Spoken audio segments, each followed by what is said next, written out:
Many centuries, teething was not a reassuring explanation why babies were dying so young.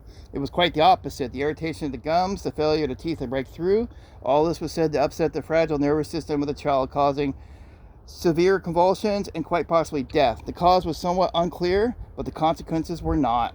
In 19th century Virginia, more than 10% of childhood deaths were blamed on teething. Little Loula Biggs here, who's buried right there in front of us, on her lot card said that she died from teething. We absolutely know that's not true, even though back then they did believe that.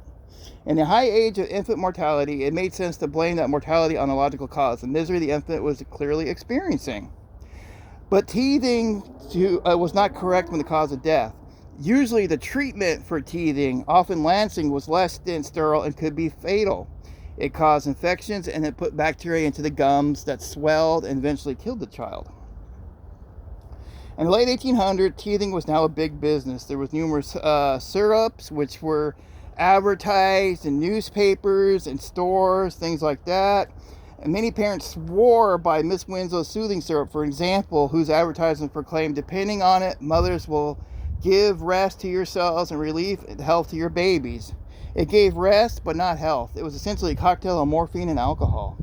No one is willing to lance anything anymore. If teething once meant everything, it is now said to mean nothing.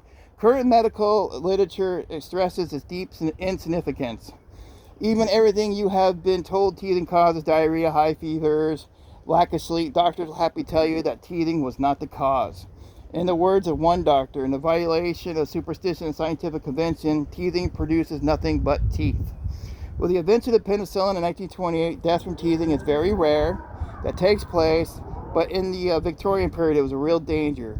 So we don't know exactly what little Loula Biggs here died from, but it wasn't teething.